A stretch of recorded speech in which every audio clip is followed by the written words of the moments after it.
Ethan, thank you so much for joining me today on the What is a Good Life podcast. Since a friend made me aware of your work and perspectives, I've been really looking forward to seeing where this conversation goes today. Likewise, who is this friend? Friend Jorn in Holland. Oh, Um, fantastic. Yeah, yeah. well, send in my thanks. Thank you very much. Yeah. So, as we begin, Ethan, it is with the question of, is there a question you're exploring as you move through life? Mm. Yeah. Actually, there's a lot. There's a lot of questions. I think they sort of sit, for me, around this piece of, man, I've never tried to put it into words. It's always been rather intuitive, but it's something like, how can my being be of service? And I think that's probably the most overarching kind of notion. But it gives me enough of a North Star that I can go like, okay, well, let me take a look around at the context. Let me see what's happening. How am I oriented? And so it's been very helpful, that question. That is a stunningly beautiful question. Can you give me a sense of how that even began to formulate for you? Yeah, yeah. So this starts around, what was it, like COVID? Primarily around COVID. I was very blessed in the time that I spent in COVID to actually be able to slow down a lot. At that point, I was probably like, 6 years into running 5 to Midnight, which is the organization that I'm the artistic director of. And, at that point in time, since I left drama school, we were doing these, like, I suppose, kind of cultural mobility programs around theater making. And so, like, so much of it was, okay, organizing with partners in Asia to fly over, and then we'd be there for 3 months. We do like long periods of rehearsal and training for a show that had to go up, running sort of like the festival circuit. And then when COVID hit, it was like everything just went. I mean, I don't need to tell anybody else this because we had a global pandemic, right? But everything went like, hang on, brother, hang on. And what I didn't expect was kind of the revelation of, oh wow, I've been doing all of this work in a way to like avoid this like nihilistic defensive tendency that I had. Like I'd been through depression multiple times, and I had sort of found myself at a place where I'm like, yeah, nothing means anything. It's all just atoms in the void. But I was busying myself, dude. Like I was busying myself trying to fill that with something, and I pushed myself to the edge. And so when I sat with that and just be in it, like, I was, what was the thing that I like to say? Like, I was this close to drinking a bleach latte, and then, my friend came and knocked on the door, and we don't talk anymore for multiple reasons, but, I still offer credit to him for like really knocking on my door and going like, okay, dude, pack your shit. You're coming, you're staying with me for a while, right? And I had to get out of my household. And in that time, I sort of like sat with them and went, well, I need to do something with my life. Like I need to, like, this is not sustainable. I tried multiple times to take my own life, and I always failed because I couldn't find it in me to cross that threshold. Something in me was like, look, there's still something worth it here. There's still something to live for. What is that? And I never looked at that question because I was too busy being on planes more than I was being on buses. So when I finally sat down and I started taking my spiritual practice much more seriously, build a meditation habit, right? I decided to go back to school. I became a massage therapist, start studying philosophy again. At that point, mostly Eastern philosophy. And then I found myself at a place where I'm like, a couple of years in, it's like, okay, this feels pretty good. Like, it feels pretty good. Finances are still fuzzy, but I've got my master's, and I kind of like worm my way through it. And then I had to get divorced. And it's like, oh, shit. What happened there? Right? And fortunately, at that point in time, I was already in contact with John's work, and I was already in contact with some of the people who are my colleagues, but also my best friends, right? Like Taylor Barrett, who's running the TMedX program with me now, along with John. And I had realized, like, oh shit, I took all of my practice and exercises and just tried to optimize my life. I just tried to hack my way through it. Every moment became an exercise.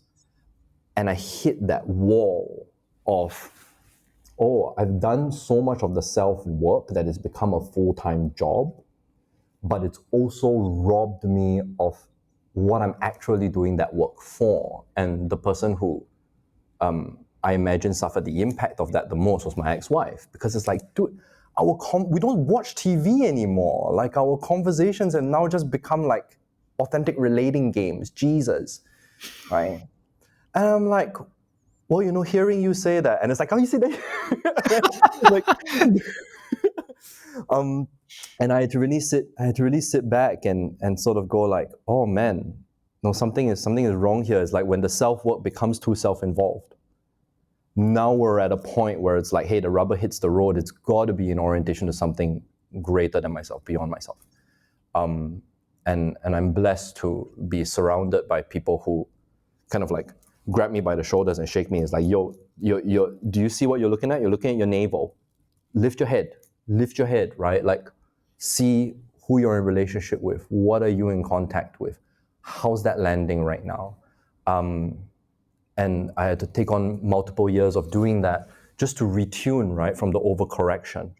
So I keep telling people, like, in our pop culture, we're surrounded by this sense of, like, the inner work, right? Your self-work, inner work, breath work, right? There's too much work. There's not enough play. And when I return back to my practice, I'm like, right, it's all about play. Which is not to say that I disparage people from doing the self-work. I'm like, yes, do it. Like, really get to know your inner landscape, what motivates you, what moves you, what patterns you might have. That's all good. I'm not disparaging any of that. What I am also saying is that there's a point where that road forks. And when that road forks, it necessarily complexifies in the way that all things complexify. There has to come a point where the self-work is not about yourself anymore. It's something else. It's beyond that, and that's up to you to choose like what you want to be oriented towards. So that's a long answer, but I thought I could give a little bit more context to how I got here. Yeah, no, that's a very compelling answer. The sentiment, though, I think it's probably all too common, but maybe not to the extreme or to the extent that you were going to with the self work that it becomes so pronounced. But I think there's a lot of self work being done at the moment in the name of development that is only leading to.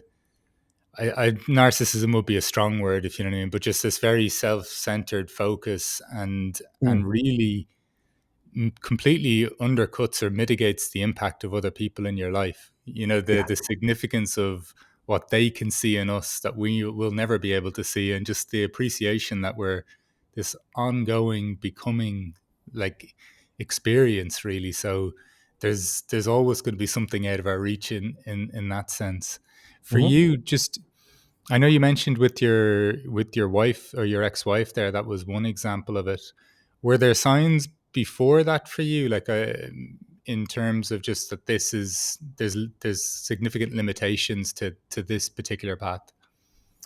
Probably, but I wasn't awake to them, right? Like I think they didn't foreground themselves to me, which is interesting because it comes to another point, right? Which is kind of what you talked about with the narcissism, and I don't think that's too strong a word. Like, there's a way in which it can move to that extreme, but as you know, my dear friend and colleague, John Vervaeke talks about, egocentrism is kind of that gateway drug, right?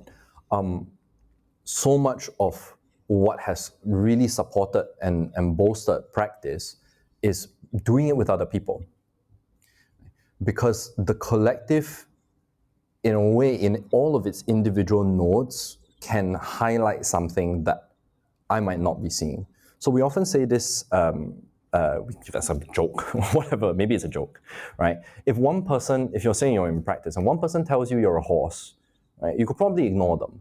Two people tell you you're a horse, maybe think about it a little bit. Three people tell you you're a horse, stop, take a look around, see if you're standing in a barn. And I probably had like a few people telling me like, nay. And then I just like ignored it, right? And I think that speaks a little bit to the ways in which this navel gazing has a tendency to go like, okay, am I doing the correct thing, right? Yeah.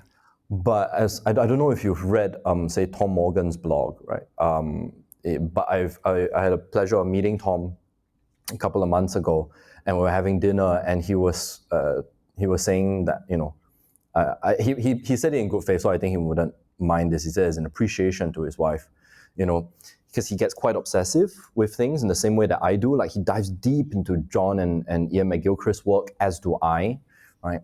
And a question that I didn't know I needed to hear posed to him from his wife was, hey, does it make you a better dad though? Yeah. And when he said that across the table, like it landed for me. I looked at my partner, Ellie, and I was like, yeah, we do these practices. Does it actually make us better partners for each other? Are we showing up better for each other? And I think that's where the rubber hits the road, Yeah, I've interviewed Tom a little while ago, but I can appreciate as well the intensity which you're saying that he or you go into different topics. But I think that's all the theory and all the practice I find is irrelevant. It's because it does come back to even just what you mentioned. Sorry, it's not all irrelevant, but it's irrelevant if you're not actually if your enjoyment or your experience of life is not altered, or if the people around you don't sense any difference in you. If you've literally just put on a new uniform and you're carrying on with the same kind of mechanisms, I think I Well think said, yeah. that's where the problem is, and it comes back to this initial question of your realizing your service. How is my being in service? There's a couple of things that you mentioned that I just wanted to ask you about. One, really fascinated by the sense that you were almost reaching these thresholds of wondering, do you still want to be around, but noticing that there was something, like there was some sense of something. Would you mind just maybe elaborating on what maybe you came into contact with in some of those moments? Wow. You ask so easy questions. Sunday morning conversation. Okay, so the most honest answer is that, and I'm not trying to be cryptic, I'm trying to be Yeah, poetic, is I keep not knowing. And what I mean by that is, to a certain degree, I know that I'm very protective of my agency. Sometimes to a fault, right? Where, like, because of the way that I had grown up, in a fairly, let's say, like a very physically abusive household. My partner and I often joke about it and call them death beatings. But like, there was a way in which I never felt. Well, felt's not the right word. It's like I couldn't find myself in a position where I would just sit and take it, right?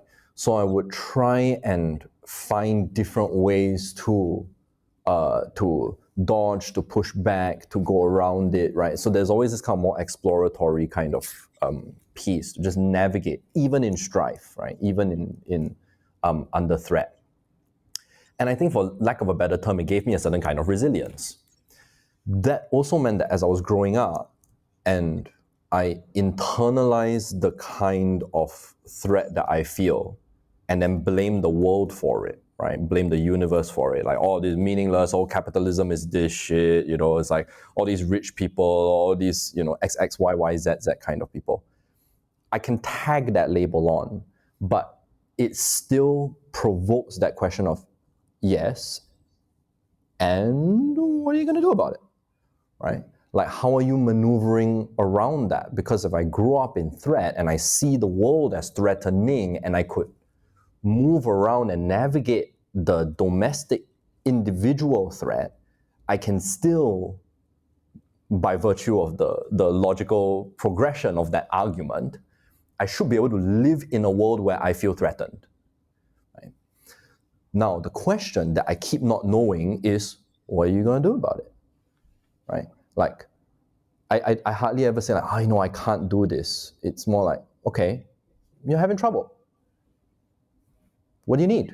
You need help? You need to talk to somebody? You need to, like, find a different way? You need to rest a little bit and turn an angle? So that's the part that I keep not knowing because it always changes. Yeah.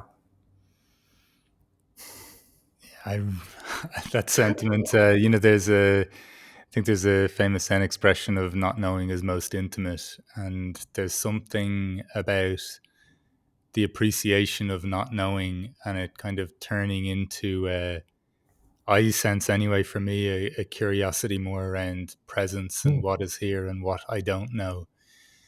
When you mentioned just that was kind of the foundation of what took you out of, planes, always doing things, avoiding that kind of maybe some nihilistic thoughts about what the world is like.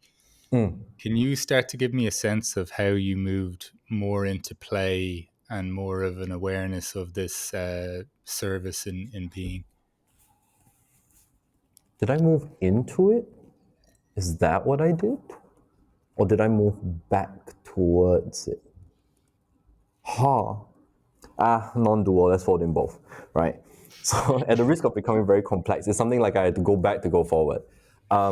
Because I grew up in the theater, because I've been an actor for a long time and I moved to directing, I moved into actor training, play was always an implicit part of everything that I did. I just didn't know it, right?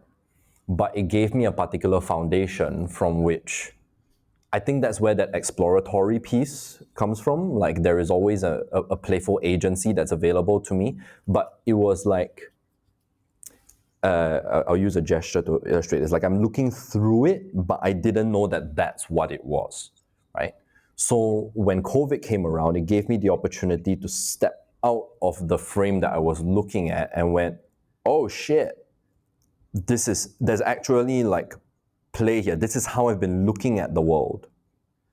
Oh, and then look, like there's so much literature around it from like Pangsap or, John starts talking about it as it folds in with ritual, all that sort of theoretical stuff, right? Which became relevant.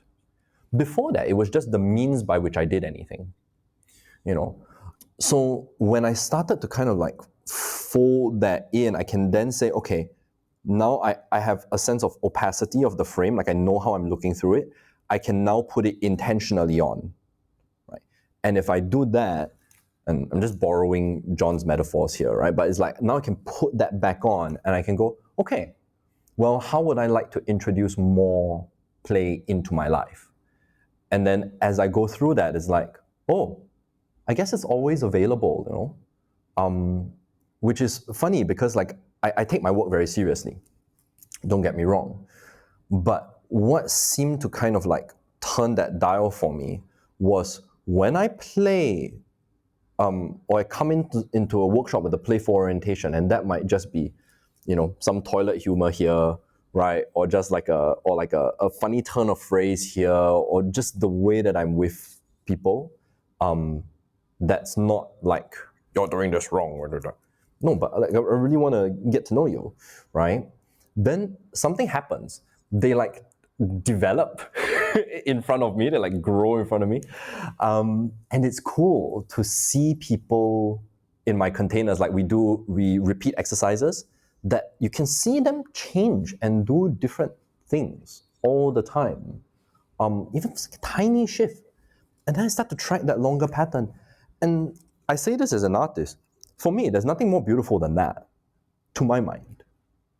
And I imagine, like as a parent, you might have an intimation of what I'm talking about when you watch somebody literally grow into a person in front of you. Is like, sorry, no movie with an Oscar beats that. No play beats that. No work of art, no matter how old, beats that. And it's often in those moments of beauty, right, that may take years to show up for me because I have to meet the person again, that I go, like, I want to be on this journey with you. Like, how can I be of service to this change that keeps happening? So that's kind of, I keep giving you long answers but it's because you're No, asking me this complex, amazing is questions. stirring a little bit for me as well. Yeah, tell me. A little bit of it's not a tangent, but it's just a fragment of a thought. But I do find it very interesting. Like with, let's say, I don't know how true this is. Someone mentioned this to me recently, that children don't perceive anything as work up until a certain age. That so I'm kind of looking at my 2 year old, and she's excitedly wanting to take out the trash with me. Do you know what I mean? Yeah. And so, and then I'm always wondering, at what point do we get it into our heads that something could be drudgery, or it could be a task that is something that we don't want to do? And and as you're talking there, even about the observing of the person, like a child growing in front of you, there's something about just that deep noticing of anything. And I'm not saying it can be as gorgeous as a child, because I'd Yeah, be yeah. completely disingenuous to say the trees falling and growing on a tree is the same thing. Yes. But there is some quality of that to it. And I don't know, between this, when you said as well, the idea of, did I move into or did I move back to play? It's really the same thing with being, right? It's not like that we are never not being. Well said. Um, Yes. but it's this really interesting kind of, whether it is a revealing of not, I don't want to say, maybe a revealing of the reality of our experience, or just the dropping of certain things to appreciate it once more. I think there's something really interesting kind of where you're orienting towards. Yeah, I mean, Eric Fromm talks about this, right? He says, draws a delineation between the being mode and the having slash doing mode. So if we can tie sort of the narrative thread together, right? When I was in the self-optimization loop, I'm trying to do being, Yeah. right? It's like, how can I be best? It's like kind of not. There's a paradox in that, right? And I think it was really well said. What you had just named, of like the coming back to being, right? So this is the Tillichian notion. I'm throwing a lot of philosophy out because I'm just writing the book, so it's just really front of mind now. Where Tillich draws the distinction between being and non-being. That, oh God, this is going to sound like a Zen koan. Bear with me, everybody who's watching this, right? But in a way, your experience of non-being is, you're still being that, right? Like, so even in the depths of my nihilism, right? Or even if I'm like depressed, it's like I'm still having an experience. I'm still in the experience of that, right? But what was true for me at the very least when I was in that is I'm trying not to fully lean into what it is to be that sad, right? Or experience that fully. Now, I'm not recommending this to everybody who's watching. If you are needing a degree of like professional clinical intervention, please go for that. I'm not disparaging therapy. Neither am I recommending this to somebody. But what I am saying is that there are wisdom traditions historically where they do this practice. It's called absolute zero. Like you really lean into that, the fullness of that nihilism, that sense of like meaninglessness. I remember when I was a kid, you know, I would contemplate death because it was so close to me, right? That I would sometimes consider like, yeah, well, is it really that bad? You know, what is that? And I would go to that place, and I'm not trying to say like I'm some kind of messiah. I'm saying that it just happens spontaneously. Coming back to your question of like, it's not for a child, it's not work. I was 5. To me, it was just like, okay, that's where my brain is going. So I'm just daydreaming on that front. I don't see it as like, I gotta do a spiritual practice. What is death? What is the nature of death? I'm not trying to do that. I'm just like, oh God, is it? And then it became something that was intimately familiar to me, that I'm in a way like not afraid of it anymore. I can wield it in relationship with other things. So I think what you had named was actually particularly powerful, because when I talk about my program, say like TMEDX, right? We say, recover the virtue of being in the world. That's the tagline, right? What I'm trying to invoke in folks is neither self-help nor therapy, participation. That's the middle piece that I'm offering. Without disparaging either, participation is the middle road. It's how can I be more fully with my experience and also have the flexibility, the fluency to take a step back, look at it, and then step back into it again. And to do this move.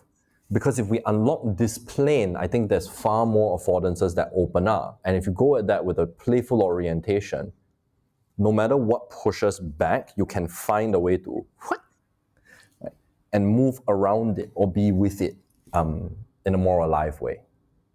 Yeah. It makes me think just of the playfulness in just even considering absurdity and the predicament we find ourselves in this life, irrespective of any kind of philosophical framing, but just so many of the things that we experience in any given day, the contradictions, the uncertainties, the why are we here stuff, like some of the big questions that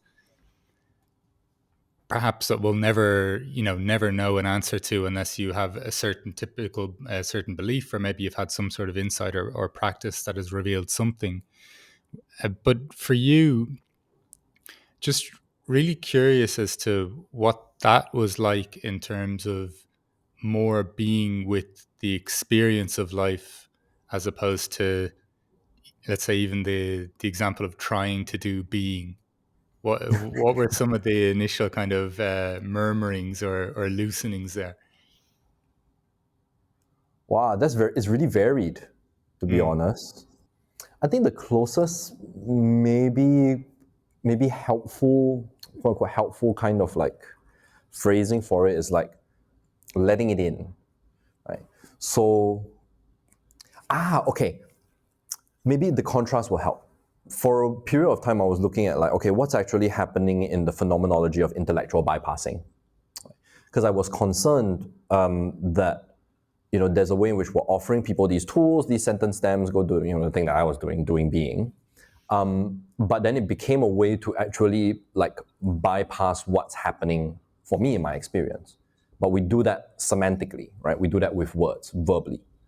And that's fairly convenient, and we can get fooled into the idea that I'm expressing my feelings. I'm really angry right now. mm, And it's like, that works if you're Captain Holt from Brooklyn Nine-Nine. That's why he's funny, right? So actually what I'm more leaning into when I ask people to sort of like let it in is, can you, and we can try this, right? mm. Like, in your experience right now, can you directly sense into what's happening without verbally describing it?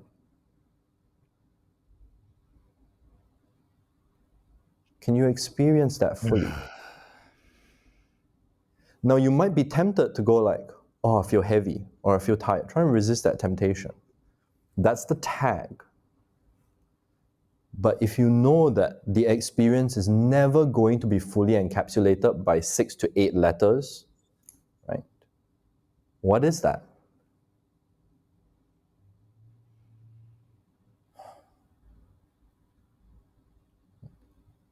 And that's okay. I don't know about your experiences. I definitely started to notice points in my life where even within microseconds, I could experience anger, joy, total sense of a North Star, and feeling lost. And so when people start to ask me the question of "How are you?" I'm like, "Shit, that's a difficult question to answer right now." Do you know what I mean? And I've also experienced moments just when you were mentioning that idea of just being with life and not so clearly being able to explain it too. My mother-in-law has dementia at the moment, and my daughter is the only grandchild. So whenever we go to visit, the whole experience is not even defining it by these ranges, but there's total despair with a sadness. Yeah. And then there's also unbounded joy with a child's laughter and the attention that the only grandchild gets. Mm. And I think sometimes we try to simplify things. Is today a good day or a bad day? Like, in general, like, and there's just so much going on. And then we also almost try to, like an accountant, try to do an inventory of the day. Well, Good luck this with good that. thing happened and this bad thing happened, and but three of these good things happened. Or, in a self-development sense, well, I did my meditation, I did my journaling, and I went to the gym or did some exercise, but I ate a pizza, so 3-1, and I'm hoping for a better than a 3-1 ratio almost. Like this is kind of some of the madness of it. Yeah. And I think what you're pointing to, and definitely what I'm sensing in life, is there's so, even in just that moving to that action, and moving from that positioning or stance, um, there's something about this life that eventually we realize that it's always there to be experienced. And it doesn't mean that you have a great fucking time when you're feeling depressed or sad. Yeah. No, that is the invitation to, can you be with this? And not in some almost like stoic or tough, resilient sense. Yes. It's more the intimacy of being with that life, which I think that's where the play really comes into this. Yes, it's like you're naming it as like kind of like, can you be in contact with it? That's actually you said it better than I did. What I was sort of inviting there, of like when I said, can you sense directly into it? Is like, can you make contact with it? Right? Can you make contact with life as is without having to hold it captive to any implicit kind of standard that you might have for it to be good or bad? Right? So, I had scenarios like this intimately, and thank you for sharing regarding your mother-in-law. I remember my grandmother was still around. She passed away last year, and there was a period of time where she had to get her leg amputated because of diabetes, right? And she was in the hospital, and she was really struggling with death anxiety. Like that was she was saying fairly morbid things of like, I'm going, like this is it, this is the end of the line, man. And I was watching people around her, my relatives, saying things like, don't think about that. Like, don't think like that, right? That's a bad way to go, right? Or like, you don't have to ask that kind of question. And I felt like a kind of twofold. One was a sadness, the other one was a kind of injustice. And it's not like a social injustice, right? I mean that in like a relational injustice. Because to my mind, she's having an experience. Like I have never heard her contemplate death before, right? And so I sat with her in the hospital like 4 hours, and I was just talking to her. She was like, I think I'm going, and like, and this is where I think the practice was actually helpful, right? Because I will go, okay, what's that like? What do you mean? What are you seeing, right? She's like, I see your grandfather, and like, I'm kind of scared. Well, what are you scared of? I'm scared you ask me for money. Okay, right? Well, what else is here for you? And she's like, but I'm also happy to see him. Kind of like, it feels nice. And I sat with her, and after that, it's like her death anxiety vanished. She was like, yeah, if I go, it's actually okay. Like, life has been good. She ended up being discharged and went back home, but she had a much happier time after that. I saw her after that, and we would go through pictures of like old, like 1960s Singapore, and she would talk to my ex-wife, who was Japanese, and therefore they didn't really get along. Historically, I had a great relationship, right, for discriminatory reasons, but she was able to put that down. Something sort of opened up for her, even at the age of 88. And like, I feel kind of tender about this, actually, because what happened afterwards was really discouraging. Like, my sister then texted my dad afterwards and said, something to the effect of, she was accusing me of being disingenuous, in some way, and she said something to the effect of like, "Oh, no wonder he's an actor. I can't fucking stand to see how sweet he is with grandma. It's nauseating." And because to me, I think like there's always that delta, right, or a discrepancy where if you want to hold suspicions about anybody and everybody, you can do so with infinite reason. And at the same time, the opposite is also true. If you want to put somebody on a pedestal that reaches past the stratosphere and into the depths of the universe itself, you have infinite reason to do so. So neither of those are good or bad. That normativity doesn't stand. That ultimately it's like, well, guess what? She wasn't in that experience. But I have, like, this is why I can dare say that I love my grandmother, because there is a preciousness and the presence of being with her in that particular negotiation with something deeply perennial. And I watch her grow from that nobody can take away. No matter what their opinion is, nobody can take away. You can try and hold that to a certain standard from looking at it from the outside. It still doesn't stand. And so I say this in a sense of encouragement. Like if you're experiencing a particular emotion and you're going like, oh, that's a good emotion, or like, oh, that's a bad emotion, I challenge you to question, what do you mean by good? What do you mean by bad? And what if you experienced what it is for what it is on its own terms as is? How would your life change? I sense that these, just what you mentioned there, is a real, once again, an invitation to be in contact with life. But there's something about it too, even that dynamic you mentioned with your sister. I think it's so interesting when you're able to see that your grandmother had a moment even in her 80s that something shifted, something changed. And there's also in this awareness of this constant kind of flux in life, I think we become far more aware of just how people actually can change. It is possible in a moment for people Yeah. to change, not in some perpetual way that it's this linear line and you do X and you'll get Y every time. Mm. There's a big mystery, I think, in terms of that for me. But I mean that also in the way, like, are you able to be in contact with life right now and let go of your pre-existing ideas of another human being, even regardless, even if they've given you evidence that this is the truth.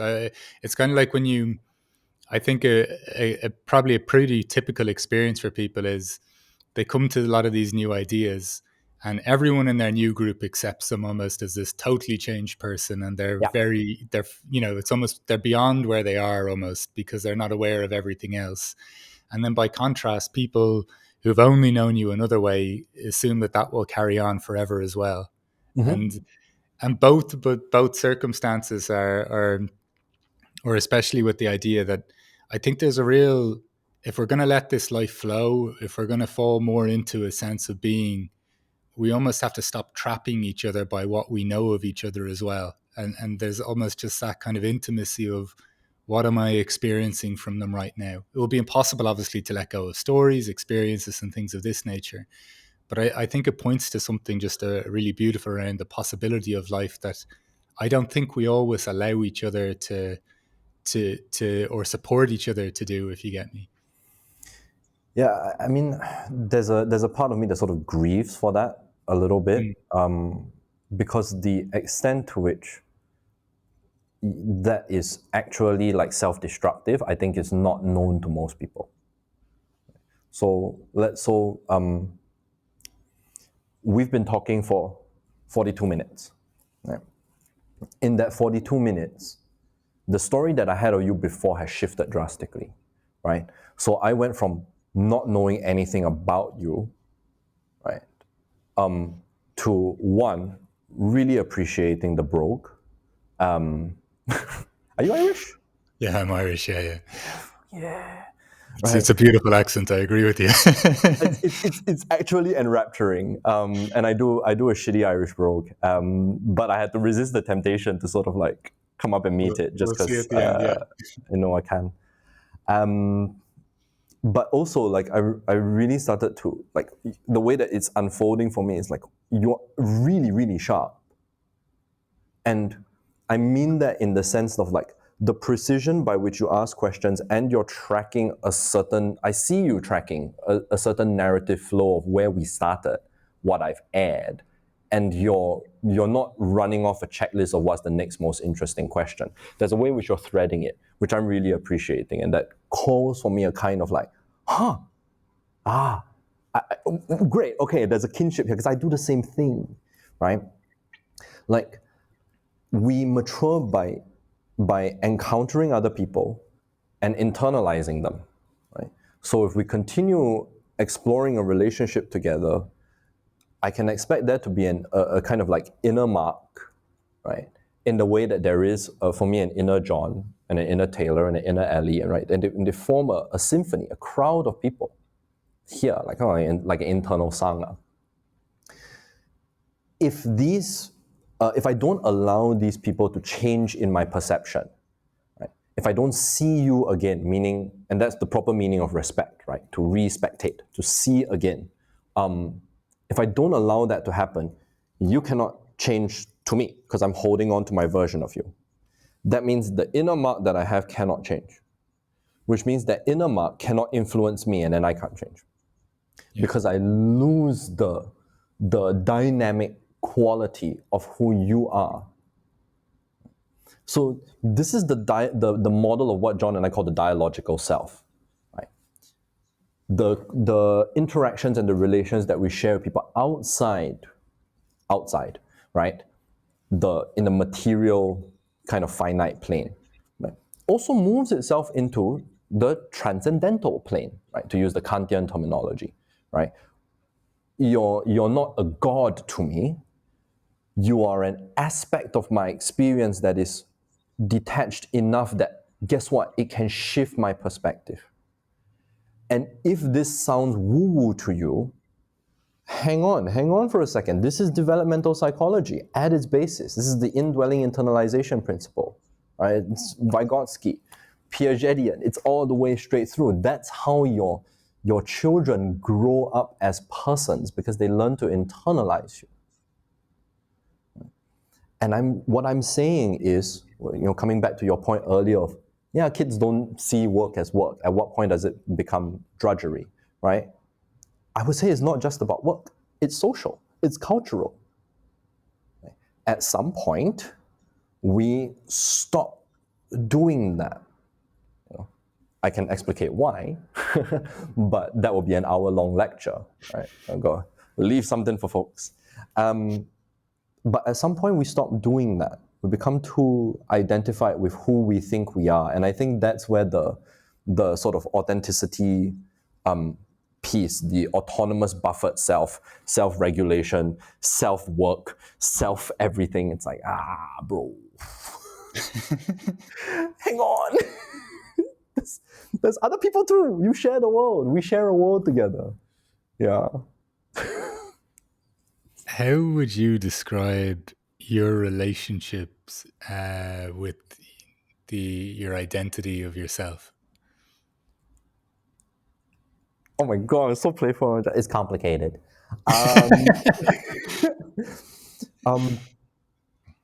Sorry, ask me that question in a different way because Yeah, I'm going to see if I can even remember what I said. Yeah. How would you describe your relationship with your sense of identity, I guess, would be another way of putting it. Right.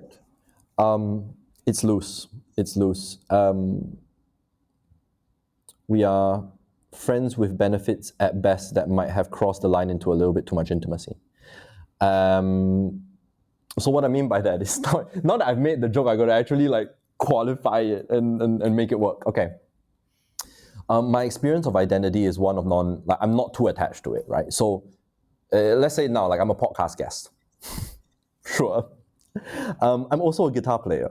I'm also a facilitator. I'm also a teacher. I'm also a boyfriend, right? There are so many ways, different aspects, let's call it that, right? That for me to just be a podcast guest and identify as that, right, is insufficient and reductive. Let's call it that. Okay, and this is a personal desire for me. I was just talking to a friend about it the other day. Like, what I really desire at like the most primordial level is to be experienced in the complexity of my being. I know I'm a lot. Like I know that I'm quite gregarious, I'm quite out there and stuff like that, but I'm also quite quiet and contemplative when I need to be. And I can't, if I identify as one thing or the other, then I'm actually curtailing whatever is on that other side to not actually have the room to grow. So let me step a little bit outside of the phenomenological frame because it gets a bit tough. And I'll speak about it more structurally. Every identity claim, and I'm offering a proposal here, okay? So every identity claim is the shadow of an aspiration. What do I mean by that? If I claim that I am, or I identify, let's stick with that. If I identify as a confident, competent person, okay, then what I'm saying is I would like that to be the case, which is good, which is totally good, okay? But on the flip side of that is also I have a deep intimacy with the opposite of that experience. You get what I mean? Yeah. If I delude myself into thinking that I am confident and I am competent, fake it till you make it, right? And I impose upon other people, say to you, right, that I am a world-class jazz guitar player, okay? I can claim that. I can feel that that's the case. I can call it my subjective truth. I can want that. But what am I doing? I'm ignoring all the ways that I might actually not be. No, you might go, well, that's pretty good. You fucking tell everybody you're a world jazz guitar player, and then, if I convince them, then I can convince myself. Well, hang on, because that hasn't been tested, right? Like, we don't know that to be the case. I can, independent of how true it feels for me, right? Because what happens if I go to your house and you go like, oh, dude, here you go, like, throw us some autumn leaves, right? Like, play something, and I go, well, shit. I know what that experience is, but if I ignore it, sorry, I can't reconcile that, So my experience of a sense of self has always been, how do I hold both of these without being attached to the identity claim? I want to become a world-class jazz guitar player. Okay? I also have to recognize, probably not there yet, right? And both of these is the truth. Now, in the same way that if somebody comes and tells me, hey, like, I'm really depressed all the time, there's an identity claim in that, right? Yes, there's a clinical diagnosis, but I hear it also as an identity claim, right? And they're trying to communicate something to me. So what I have to do as a facilitator is I sit and I go, okay, what's that like? What kind of person would I have to be to want to make that claim? Okay, I have to genuinely think that the world has become gray, that there's very little that moves me. I look at things and they pass by, and I can barely remember the last time I was happy. From this place, what do I want? Like, if I had to want something, which this person might not, because they're under the throes of depression. I get that, it's an amotivational state. But if I'm here, what would I want? Well, I really want to be happy. I want something to stand out for me.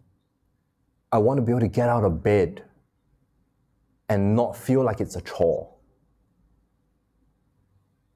Yeah, I get that.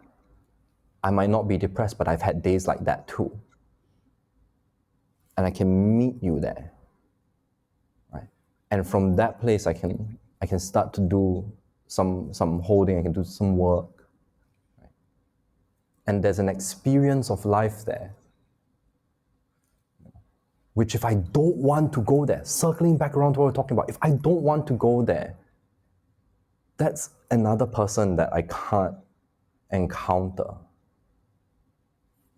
So I think for me, just to sort of like round it off, it's a complex topic, but I say that the egoic identity, right? This is basically what we're talking about, right? The ego, right? Your ego, if you call it big or you call it small, is woefully inadequate. There's no such thing. I think we've been given woefully inadequate terms for describing this, and yet we throw it around like a kid who found his dad's gun. What we actually mean, or the way I like to frame it for folks is your ego rigid or is it fluid? Yeah. Is it so rigid that you can't open your story up to be co-written with other people, right? Or is it so loose that you don't have a sense of where the story is going? You know? It has to be balanced. And I also think even just that looseness or the freedom to express or encounter all of what is and all of what we are. And I'm not saying I'm always in contact with all of myself, but if you see me in a inquiry or a present, like quite a present mode while interviewing somebody, and then you see me losing my shit in another area of life, it doesn't mean that one was disingenuous or the other was more real than the other. They're both experiences, and they've both occurred. I think this is the problem when we look for such neat narratives or Yeah. understanding or kind of thin explanations of other people.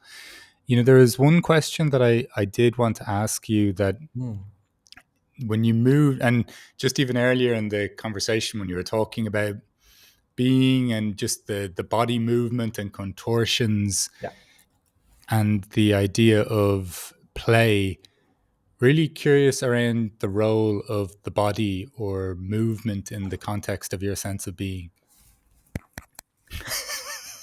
Bless you. Bless you, Mark. I swear to God, I can't keep the brogue from coming. It happens. It happens. Go on, try it. Right? Try to answer you with the brogue without being too inappropriate.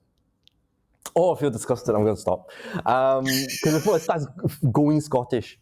Okay. So, the role of the body, right? We'll come back to it. We're wisdom practitioners. We should be very serious. So I'm pausing because I think it's a tricky thing to navigate.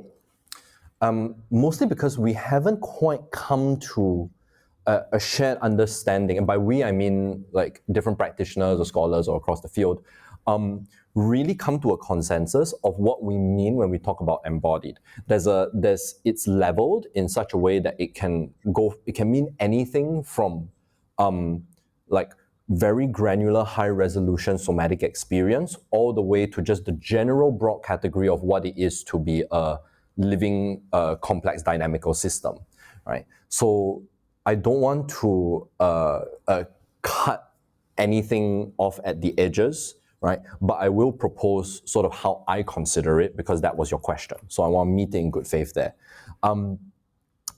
I know that there are lots of embodiment practitioners that do amazing work. I noticed that, like, say, Karimu Samuels has been on your podcast, right? And like he does amazing things with a sense of like play and your footwork and how you sort of come into a flowing relationship with the body. Fantastic, right? There's people like Ido Portal. There's like thousands of years of martial arts traditions and etc. So how do I consider all of these in relationship to what I would call embodiment boils down to two things for me. And this is what I bring forward, not because it's all that there is, but because I think this is the best entry point, both conceptually and practically, for a wide age range, right, from 18 to 80. I think of it in this way. Embodiment is composed of two angles. You have, on one angle, the somatic awareness level, right? That's your interoception, right? It's your ability to sense into what's happening in the confines of your skin, what's happening in your physiology, what's under your conscious control, what's not, things like that, right? And people who have gone through somatic therapy will understand what I'm talking about, right? So when I ask you, hey, can you sense into your breath, right? What's the quality of your breath right now? Basic Vipassana, right? You do a body scan. That's somatic awareness. Now, there's a way in which just considering that angle can throw us into a navel-gazing place, whereas I'm only concerned with what is happening inside the confines of my skin. That's where the other piece comes in, right? And that's easily thought of as, does your inner experience match your outer expression? And this is where the realm of gesture comes in, right? Music, that sort of thing. The anti-Captain Holt, right? People often comment on my videos. If you go and look at them on John's channel or wherever I've had conversations, people talk about my gestures a lot. And I'm like, yes, I know I'm very gestural, right? But part of it is like this training in building what is ultimately what I'm coining. So I have not seen this term being used, so if I say it now, it's proprietary. Psychophysical coherence, right? Remember that as the extent to which your inner experience matches your outer expression. Because it's really disconcerting and kind of uncanny valley if I go, I'm sad, right? Yeah. And you might go, no one's that disconnected. And it's like, okay, sure, I give you that, right? I'm giving you an example. But if you're listening to this, try this, okay? So listen to your breath and bring your attention to it. Now, how would you describe that? Is it calm? Right? Is there an opening? Is there a relieving? And then, is your foot shaking? You get what I mean? So, if you go, oh, I feel really calm, but my shoulders are up here, right? There's a disconnect. So, these are the, for lack of a better term, components, or these angles by which I look at embodiment, right? So that if you are how do I say this, experiencing something a certain way, and you name that, what I'm also looking at is that showing up, is that coherent with what is actually happening on the outside, right? And at the same time, I'm also trying to bolster people getting very high resolution experience of what is happening inside. So when someone says, like, I feel really tender, right, and they are walled up, can they move to that place where they can name that, I feel really tender, but I'm also resistant. Like I'm some part of me feels unwilling.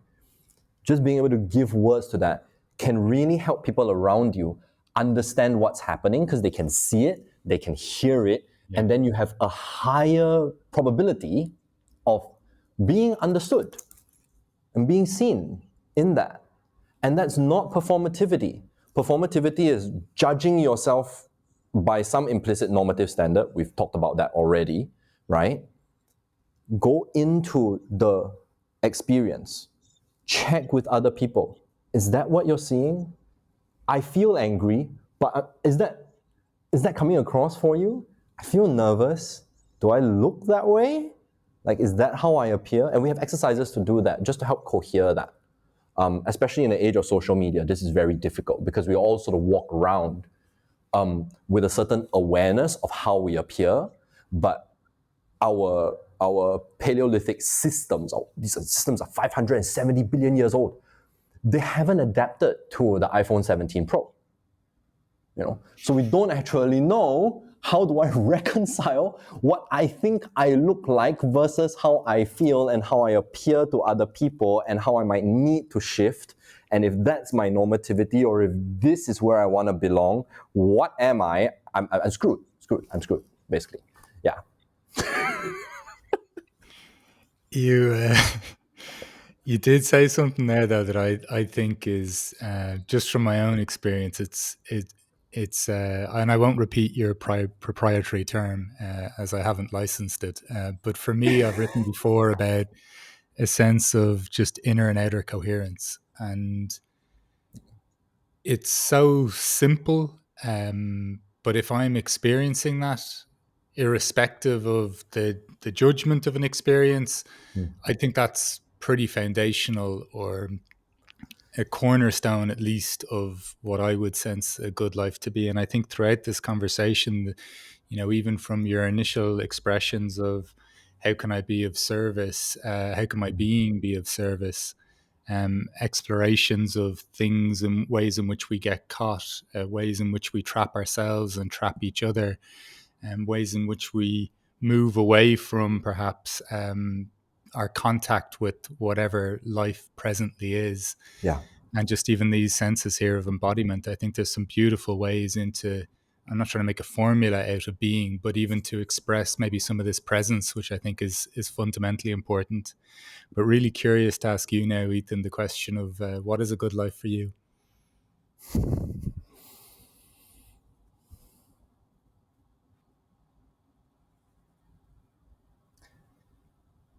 Probably the best thing I can say is a life lived in good company, becoming together.